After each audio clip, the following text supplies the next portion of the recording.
할렐루야! 아멘! 벌써 설교 한 편이 끝난 것 같습니다. 너무 광고에 열을 낸 것 같아요. 죄송합니다. 여러분들은 어떤 한 주를 보내셨습니까? 여러분들의 한 주 가운데 하나님의 은혜가 여전히 고백되어지셨습니까? 아멘! 너무나 감사합니다. 그 어떠한 한 주보다 아멘의 응답이 너무나 컸던 것 같습니다. 그만큼 여러분들의 한 주의 삶이 은혜가 되었다는 뜻이겠지요. 저는 여러분들이 잘 아시는 대로 또한 여러분들의 기도 덕분에 한 주간 또 제자 훈련 세미나를 잘 마치고 돌아왔습니다. 좀 전에도 말씀드렸지만 당장 무언가를 변화시키고 뭔가 도입하지는 않을 것입니다. 하지만 우리 교회의 변화를 위하여서 또 우리 교회에 우리 마을에 우리에게 맞는 그런 예배의 그 변화를 위해서 끊임없이 노력하고 저 혼자만의 노력이 아니라 우리 모두의 노력이며 우리 모두의 예배를 세워나가는 귀한 예배의 공동체가 되어지기 원합니다. 그러한 하루하루의 삶이 되어지기 원합니다. 우리는 이제 야곱의 드디어 막바지를 향해 나아가고 있습니다. 정말 길었죠. 중간에 또 사순절이 껴있어서 정말 이 야곱 어떻게 보면 칭하게 우리가 듣고 있는 것 같습니다. 여러분들, 우리가 말씀을 통해서 야곱을 접하기 전에 여러분들이 생각하시는 야곱은 어떠한 인물이셨습니까?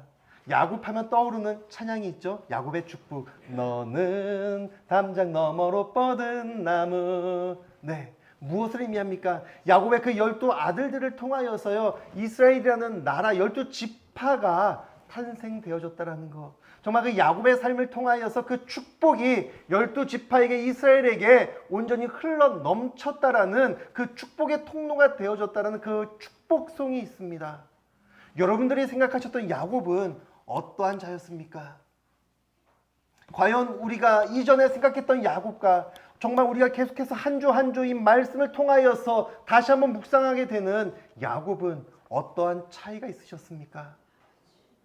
내가 닮아가야 할 야곱은 어떠한 모습입니까? 과연 내가 닮고 싶은 그러한 삶의 모습이 발견되어지셨습니까? 이 말씀을 통해서 살펴보는 야곱은 누구를 닮았을까요? 저도 몇 주 전에 고백 드렸지만 저의 모습을 발견하게 되어집니다. 그냥 잘하는 부분이 아니라 여전히 하나님을 만났음에도 불구하고 여전히 내 성향대로 내 욕심대로 또 죄악의 길로 나아가는 그러한 모습이 마치 나의 모습이 아니었나 생각되어집니다. 하지만 그러한 모습 가운데서도 그러한 연약한 그러한 또다시 죄성으로 돌아가는 그러한 야곱의 삶 속에서도요, 하나님은 여전히 야곱과 함께 하시며 야곱을 만나주시며 야곱에서 그 죄악된 본성에서 하나님의 사람으로 영의 사람으로 변화시키길 원하시는 하나님의 일하심과 하나님의 기대가 오늘 우리는 다시 한번 살펴보며 기대할 수 있다라는 것입니다. 이젠 야곱을 만날 날이요 얼마 남지 않았어요. 네, 그렇다고 뭐 야곱을 영영 떠나보내는 것은 아니지만 이젠 성경을 통해서 창세기를 통해서 만날 야곱이 몇 장 남지 않았다라는 것입니다. 어떻게 후련하십니까? 아니면 더 야곱을 만나보고 싶으십니까? 야곱은 이젠 어떠한 삶을 살아가야 할까요? 그동안 야곱, 아니 이 전주의 야곱은 어떠한 삶의 모습을 보였습니까? 야곱의 이름은 무엇이라고요? 약탈자, 빼앗는 자, 속이는 자, 사기꾼이라는 이름, 그 죄악된 본성을 드러내는 그런 이름의 뜻을 갖고 있었습니다. 그 이름대로 형의 것을 빼앗고요, 그 빼앗기 위해서 내 아버지 부모를 속이며 또한 외삼촌 집에 가서도 어떻게 해서든 내 것을 만들어내기 위해서 속고 속이는 그러한 치열한 삶을 살아갔다는 것입니다. 근데 그러한 치열한 삶 가운데 하나님은 절대 포기하지 아니하시고 야곱을 만나 주셨습니다. 한 번 만나 주셨고요, 두 번 만나 주셨어요. 그래도 야곱의 삶은 변하지 않았습니다. 그리고 세 번째 하나님을 만났을 때 드디어 야곱의 삶에 변화가 일어나기 시작한다는 것이에요. 세 번째 만났더니 야곱이 확 바뀐 것이 아니었습니다. 하나님을 만났음에도 불구하고 하나님이 나와 함께 하시며 하나님의 군대가 나를 지켜주고 계심을 봤음에도 불구하고 여전히 야곱의 시선은 나를 향해 다가오고 있는 형 에서의 400명의 장정에 시선이 꽂혀 있었고요. 그 400명의 두려움을 갖고 있었다는 것입니다. 하지만 그 두려움 가운데 야곱은 무엇을 깨닫게 되어집니까? 이 모든 것들이 하나님의 은혜였음이 깨달아졌다는 것이에요. 여러분, 하나님을 만나는 것으로 멈추시는 것이 아니라 내 모든 삶이 하나님의 은혜였음을, 하나님의 은총이 나에게 있었음을 깨닫기를 원합니다. 그 깨달음 속에 야곱의 삶은 드디어 어떻게 변화가 되어지고 있습니까? 너의 이름은 무엇이냐라고 천사가 물었을 때 나는 야곱입니다. 나는 죄악된 삶을 살아가고 있는 내 형의 것을 빼앗았고 외삼촌 라반과 치고받고는 아니지만 어떻게 해서든 내 재산을 불리며 내 가족들을 위해 살아갔던 야곱입니다 라고 이야기했을 때 더 이상 너는 야곱이라 하지 말라, 이제부터 너는 이스라엘이라 하라 라는 그 삶의 변화가 드디어 이루어졌다는 것이에요. 이것은 무엇을 의미한다고요? 그동안 깨어지고 무너졌던 예배가, 하나님과의 관계가 회복되어졌다고요. 하나님과의 관계가 회복되어지는 게 어떤 일들이 펼쳐지고 있습니까?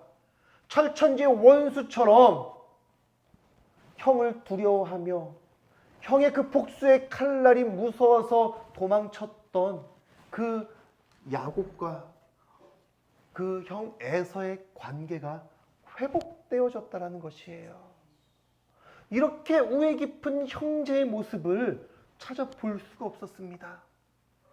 하나님과의 관계가 회복되어지니까 형제 간의, 사람 간의 관계가 무너졌던 신뢰가 다시 회복되어졌다는 것이에요.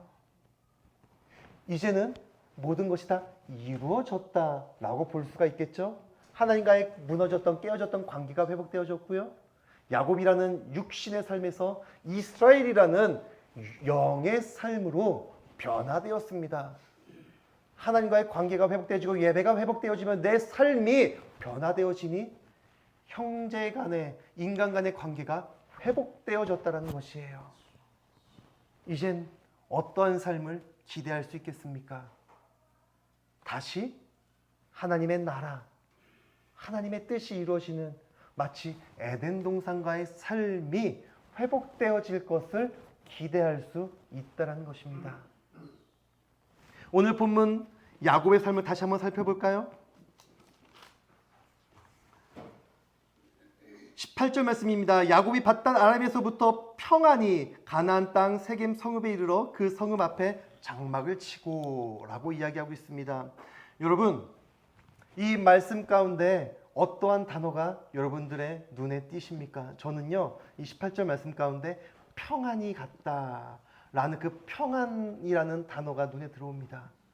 무엇입니까?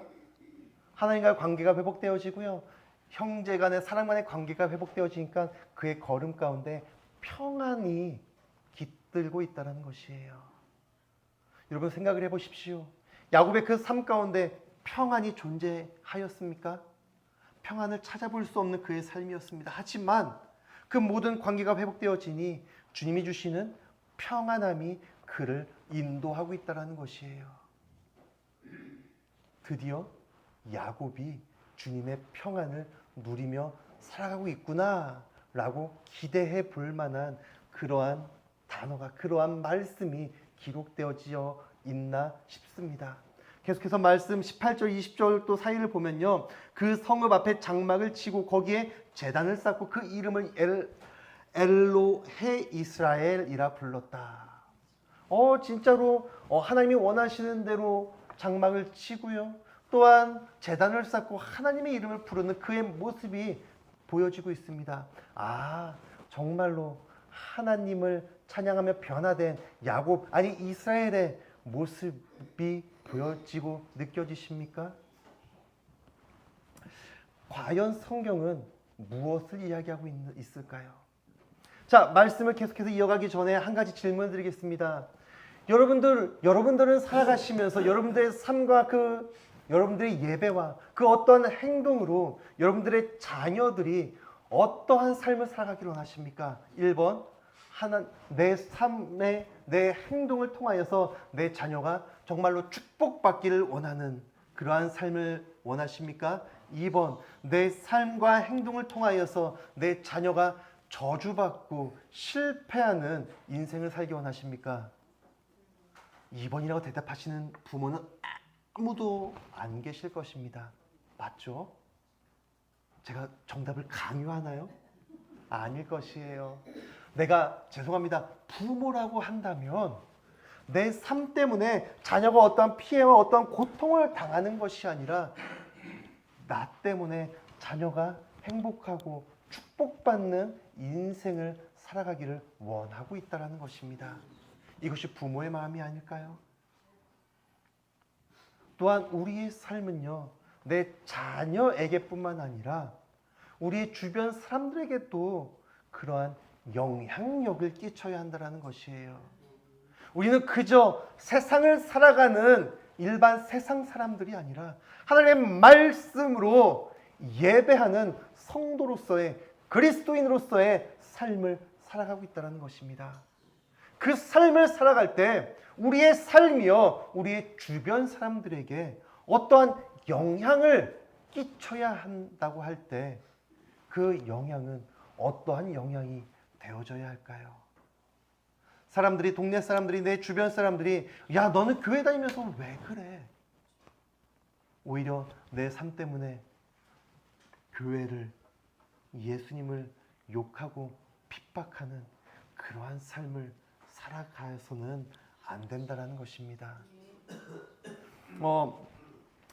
이제 제자 훈련 많은 강의를 듣고요. 마지막 금요일 날은요, 이제 실습을 나가게 되었습니다. 이제 실습을 할 때 같이 짝을 이루는 한 목사님이 계셨는데 그 목사님 이름은 정요한 목사님이셨어요. 저보다 나이가 조금 어리셨는데 그냥 이런저런 이야기를 하다가 또 이제 옛날 이야기도 하게 되어집니다. 옛날엔 자기 이름 때문에 많이 힘들었다고 해요. 뭐 이제 좋을 때는 좋은데 이제 요한이라는 이름이니까 조금만 잘못해서 선생님은 야, 너 이름이 요한이면서 왜 이렇게 그렇게 사냐? 왜 그렇게 행동하냐? 라고 많이 핍박 아닌 핍박을 받았다라고 합니다.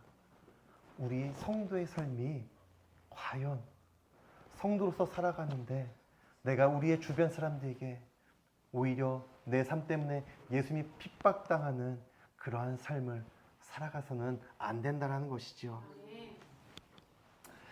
자, 어찌 되었던 우리는 우리의 삶을 통해서 우리의 자녀들뿐만 아니라 우리 주변 사람들에게 선한 영향력을 끼치는 그러한 삶을 살아가야 한다는 것입니다.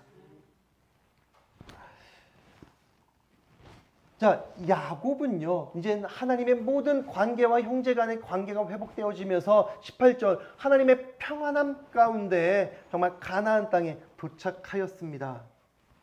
그렇다면 이 평안함 속에 야곱은 무엇을 해야 할까요?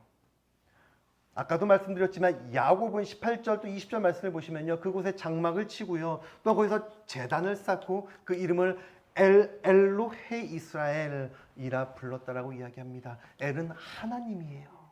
그리고 이름이 좀 힘들죠? 엘로헤 이스라엘. 이것은 무엇이냐면 이스라엘의 하나님, 이스라엘의 하나님을 부르며 찬양했다는 것입니다. 이때 당시에는 이스라엘이라는 나라가 건립되기 전의 상황이에요. 그럼 무엇입니까? 하나님, 이스라엘 하나님, 나의 하나님을 찬양하고 있다는 것이에요. 그동안 하나님은 어떻게 고백되어졌습니까? 아브라함의 하나님, 이삭의 하나님으로, 나의 조상의 하나님으로, 나와는 상관없는 내 아버지 하나님, 내 할아버지의 하나님으로 불려졌다면 하나님의 은혜가 깨달아지며 하나님과의 관계가 회복되어지고 형제간의 관계가 회복되어졌더니 이제 그 하나님이요, 더 이상 남의 하나님이 아닌 나의 하나님으로 찬양하며 예배하고 있다는 것이에요.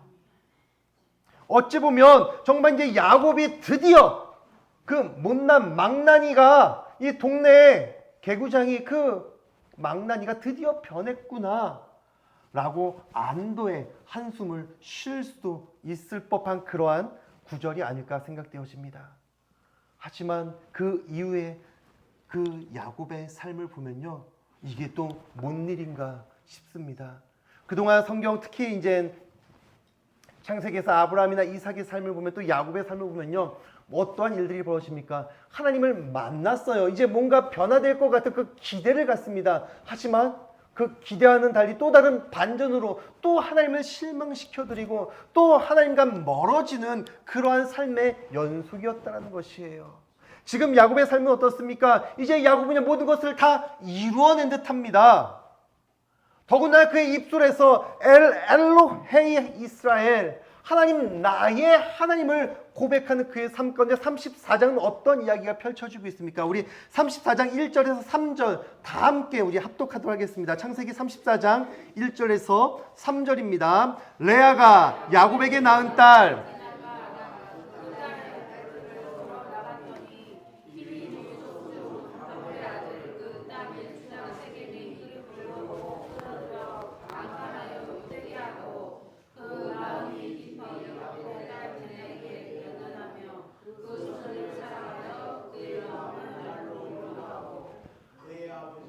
네, 그의 아버지 야곱에게 어떠한 일이 지금 벌어졌습니까? 내가 그렇게 하나님을 예배하는 그 상황 속에서 하나님은 이제 나를 더 축복해 주시고 나를 더 보호해 주시고 안위해 주시는 것이 아니라 그 가정 가운데 정말 있어서도 안 되는 일이 펼쳐지고 있다는 것이에요. 그 딸 디나가 그 마을에서 그 동네에서 겁탈 강간당하는 그 사건이 펼쳐졌다는 것입니다. 아니 하나님, 아니 치실 거면 내가 어떤 잘못이 있다면 나를 치시고 나를 벌하시지, 내가 고통당한 게 낫지 왜 하필 내 자녀를 건드십니까? 내 고난이, 내 삶의 어려움이 끝나고 이제 하나님과의 그 관계와 축복이 이루어질 것만 같던 그 기대 속에 또 다른, 아니 제발 이것만큼이 일어나지 말아야 할 그 고통이 시작되고 있다는 것이에요. 도대체 왜요? 야곱은 도대체 뭘 또 잘못한 것일까요? 아까 질문 드렸죠. 나의 삶, 나의 어떠한 태도를 통하여서 내 자녀가 어떠한 삶을 살기 원한다고요? 지금 야곱의 삶의 태도를 통하여서 지금 그 가정의 그 자녀 가운데 어떠한 일이 벌어지고 있습니까? 도대체 야곱은 어떠한 삶을, 어떠한 예배를 드리고 있었을까요? 분명히 야곱은 예배하였습니다. 제단을 쌓고요, 엘로헤 이스라엘, 하나님 나의 하나님을 찬양하며 예배하는 그의 삶. 하지만 그는 지금 어디에서 하나님을 찬양하고 예배하고 있습니까? 분명 18절, 그는 하나님의 평안함 속에 가나안 땅 아버지께로 나아갔습니다. 근데 그가 머무는 곳은 어디였습니까? 17절입니다. 야곱은 숫곳에 이르러 자기를 위하여 집을 짓고 그의 가축을 위하여 우릿간을 지었으므로 그 땅 이름을 숫곳이라 부르더라. 누구를 위하여 집을 지었다고요? 하나님을 위하여 집을 지었습니까? 자기를 위해 집을 지었다고요. 내 가축들을 위해서 헛간, 우릿간을 지었지만 하나님을 위한 집이 없다라는 것이에요. 분명 그가 제단을 쌓고 하나님을 예배하고 있음에도 불구하고 그 모든 것들은 나를 위해 출발하고 시작되어졌다는 것입니다. 평안히 이곳에 도착하게 하신 그 은혜 가운데, 그 상황 가운데 야곱은 기억해야 할 것이 무엇이 있었을까요? 우리 창세기 28장 19절에서 22절을 우리 함께 좀 찾아봐서 함께 읽도록 하겠습니다. 창세기 28장 19절에서 22절입니다.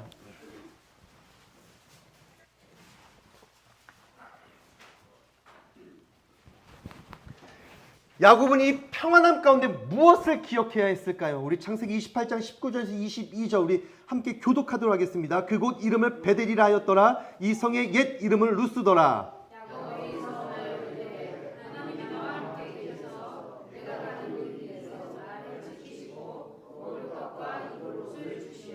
내가 평안히 아버지 집으로 돌아가게 하시오면 여호와께서 나의 하나님이 되실 것이요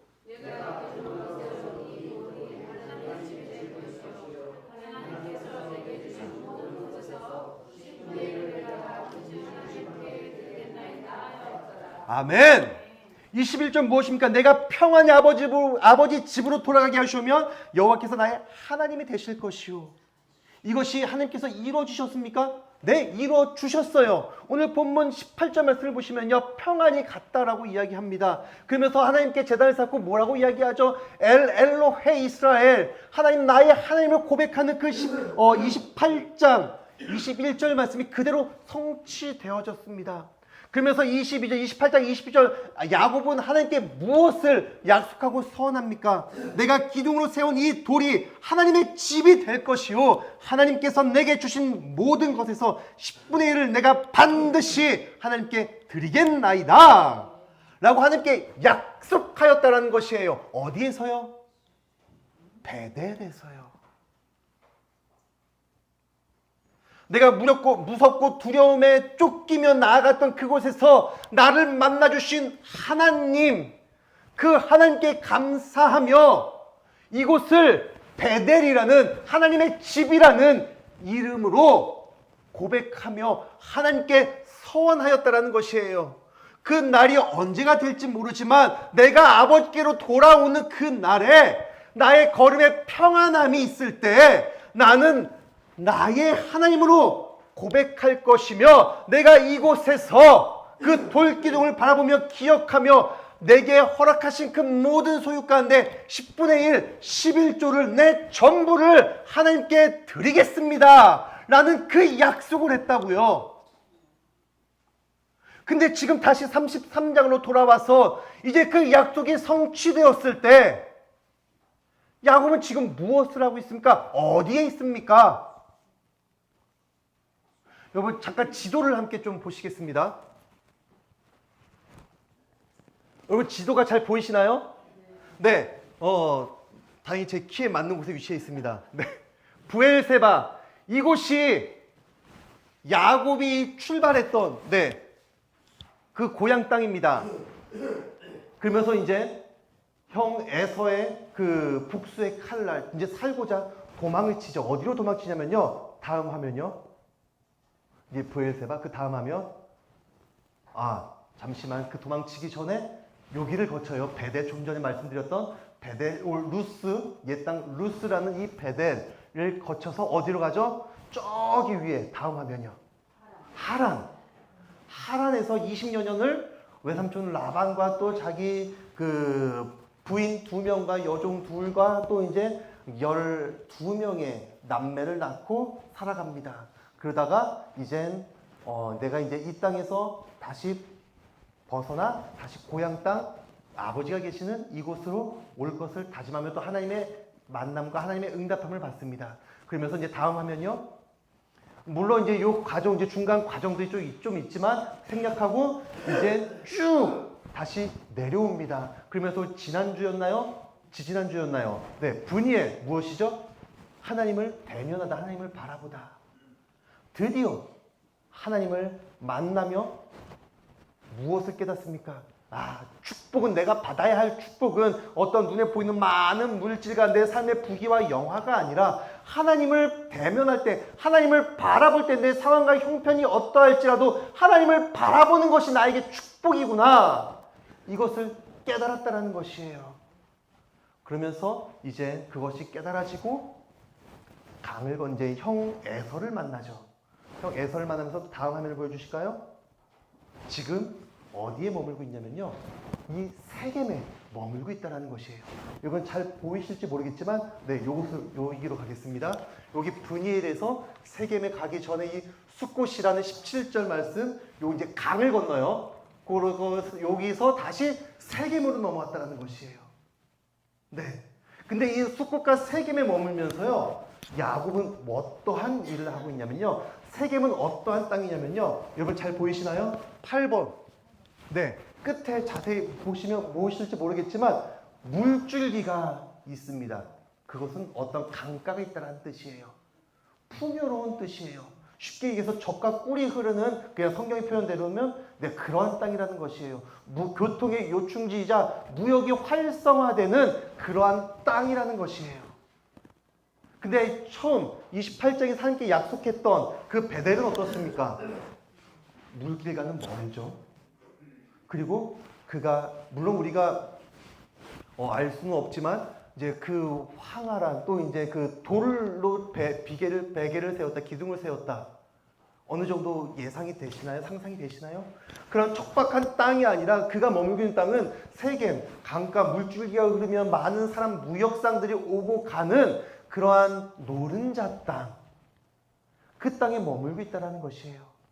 야곱은요, 평안히 가게 하신 그 하나님의 은혜를 기억하면서 하나님께 약속했던 다시 하나님을 향해 하나님을 바라보며 나가는 것이 아니라 지금 내가 내 눈에 풍요로움과 세상의 풍요로움 속에 머물러 있다는 것이에요. 여러분 이해가 되십니까? 지금 야곱이 어디에 머물고 있는지? 야곱은요, 그 세겜 땅에 머물면서 하나님을 예배하였지만 하나님이 과연 그 예배를 원하셨을까요? 여러분 생각해 보시기 바랍니다. 여러분들 지금 어떠한 예배를 드리고 계십니까? 어떠한 자리에 머물러 계십니까? 과연 내가 지금 머물고 있는 자리에 내가 드리는 예배가 그 예배 가운데 하나님이 계십니까? 우리는 그 예배를 다시 한번 점검하며 내 예배 가운데 내 삶 가운데 내가 머무는 자리 가운데 과연 하나님이 원하시는 곳인가, 하나님의 뜻이 이루어지는 곳인가를 반드시 점검해야 된다는 것이에요. 분명 하나님께서 그 약속을 지켜주셨다고요. 야곱도 그것에 감사해서 제단을 쌓고 하나님을 찬양했다고요.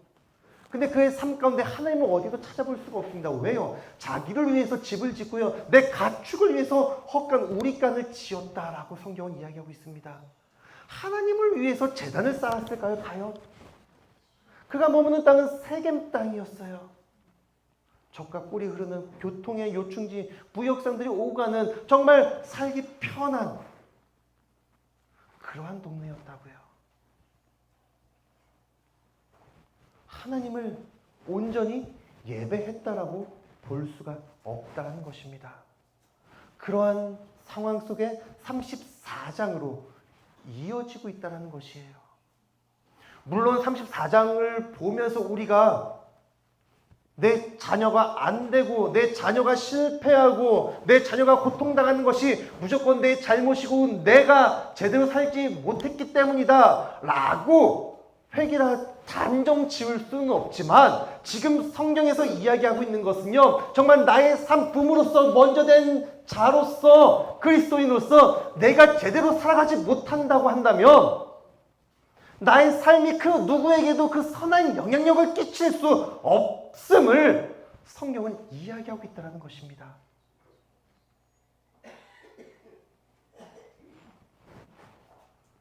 여러분, 야곱은 지금 세상의 풍요에 도취해서 그것에 머무는 것이 아니라 어디로 나가야 했습니까? 다음 화면 한번 더 보이시죠?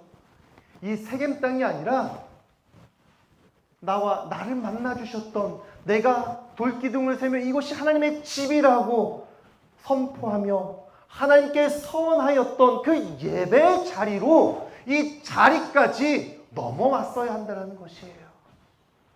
세상에 취해서 세상의 편안함에 머물며 안주하며 그곳에서 형식적인 제단을 쌓고 예배하는 것이 아니라 하나님이 원하시고 하나님이 뜻하신 내가 하나님을 만나야 하는 그 자리까지 나아가야 했다는 것입니다.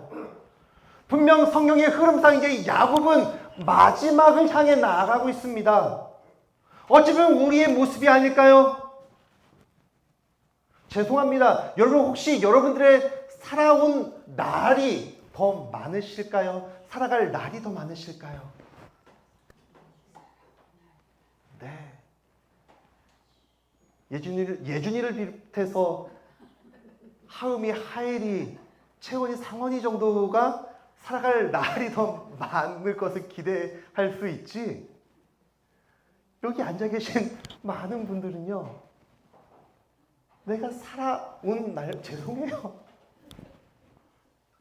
살아온 날보단 살아갈 날이 더 적다라는 것이에요. 어떻게 보면 우리 인생의 마지막을 향해 나아가고 있는 이 삶 가운데 지금 여러분들은 어디에 머물고 계시냐 이 말입니다. 그래, 나는 목사로서, 장로로서, 교회 어떤 직분자로서 나는 교회에 그래도 평생 이렇게 헌신하는 그 삶, 그래 이 정도면 됐어. 그래 나 정도면 어디에 나가서 자랑하고 그 정도는 아니더라도 그래 그래도 우리 교회에서 나 정도면 괜찮지 라는 그런 평안함과 그런 안일함에 빠져 계시지는 아니하신지요. 지금 현재 여러분들이 머물고 있는 자리가 어디이십니까? 내가 머물러 있어야 할, 내가 나아가야 할 자리가 어디냐 이 말이에요. 여러분들은 신앙의 걸음을 멈추지 마시길 바랍니다. 지금 이곳에서 안주하고 평안함을 누리면 이것이 끝이다라고, 이젠 좀 쉬자, 이제 좀 눕자, 자자가 아니라 여전히 마지막 그 순간까지 하나님을 바라보시면서 베델 하나님의 집을 향하여 끊임없이 달려나가시길 바랍니다.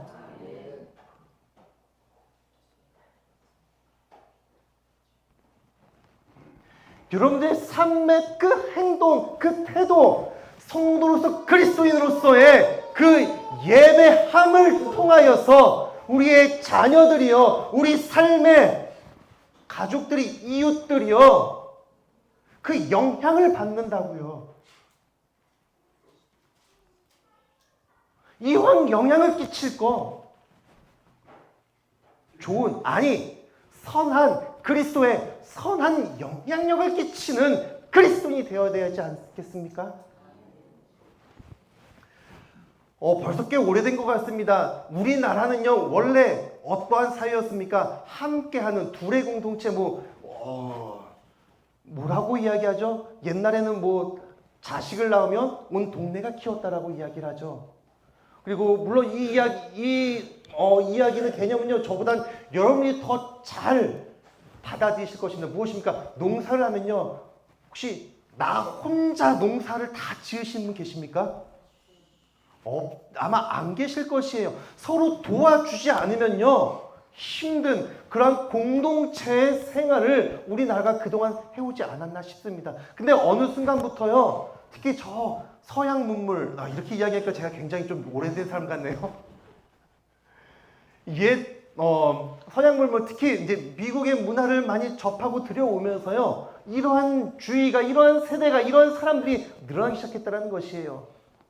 나는 다른 사람들에게 해를 끼치지 않고 폐를 끼치지 않고 나 혼자 잘 살아갈 거야. 남에게 폐를 끼치지 않으면 되지. 내가 잘하고 내가 실수하지 않고 남들에게는 어떠한 폐를 끼치지 않으면 되지 라고 살아가는 그러한 젊은 세대들. 근데 이 젊은 세대들이요, 제 기억으로는요, 이제 제 나이대가 된 것 같아요. 저도 이것을 느낀 게요, 거의 제가 고등학교 때 20살 그때쯤 그런 또 이 생각을 했던 것 같습니다.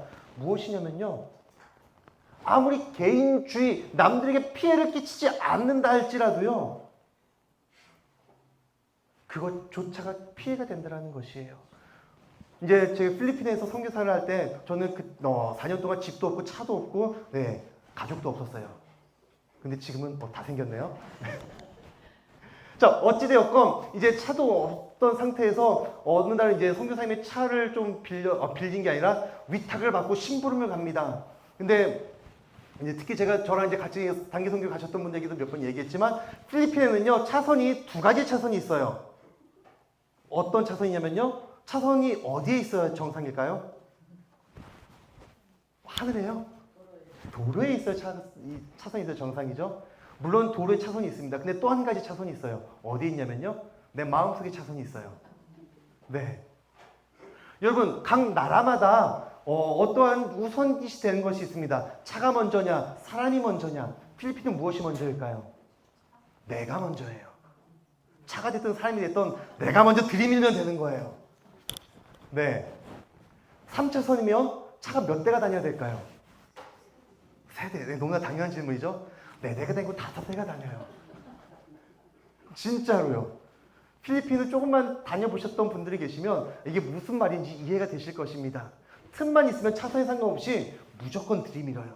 저도 그렇게 이제 그러한 운전교통 문화를 아는 상태에서 이제 제가 핸들을 잡았습니다. 그래도 나는 대한민국 준법 정신 베스트 드라이버 하면서 정차선을 지키며 나아가요. 근데 여러분 신기하고 놀라운 일이 뭔지 아십니까? 나는 내 차선을 온전히 지키며 가는데 오히려 더 사고의 위험이 커지고 있다는 거예요. 왜냐? 3차선에서 내 차선을 그대로 지키며 나아가는데 다른 모두는요 차선에 상관없이 틈만 나면 껴들고 새치기 하고 칼치기 그 수준이 아니에요. 나 혼자 그 차선을 지키겠다고 나아가면요 오히려 더 사고의 위험이 커진다는 것이에요. 이거 지금 무슨 이야기를 하고 있냐면요 우리나라 자체가 공동체의 사회 속에서 나 혼자 개인주의로 남들에게 피해를 끼치지 않겠다고 살아가는 것조차가 벌써 피해가 되어진다는 것이에요. 왜요? 그 바탕 베이스는요 개인주의의 바탕 베이스가 깔리는 것이 아니라 공동체의 삶을 살아가는 그 가운데 나 혼자 튄다라고 살아갈 때 분명 트러블이 문제가 생긴다는 것이죠. 그렇다면 우리가 그리스도인으로서 성도로서 이 세상을 살아갈 때 어떠한 삶을 살아가야 되냐 이것입니다. 지금 여러분들은 어디에 계십니까? 세겜이라는 내 눈의 평안함과 풍요로움 속에 세상의 안위와 세상의 만족을 누리는 삶을 살고 계십니까? 그 삶을 살면서 과연 우리는 어떠한 영향력을 끼치고 있을까요? 우리가 머물러야 할 자리, 우리가 나아가야 할 자리는 바로 베델, 하나님의 집입니다. 여러분, 멈추지 마시길 바랍니다. 포기하지 마시길 바랍니다. 여러분들 하나님의 부르심을 받는 그날까지 평생을 다해 하나님의 집으로 하나님의 이름을 하나님이 뜻하시고 하나님이 계시는 그곳을 향하여서 끝까지 포기하지 말고 함께 걸어가시는 우리 가산감리교회 성도 여러분들이 되어주시길 주님의 이름으로 간절히 축복드립니다. 아멘.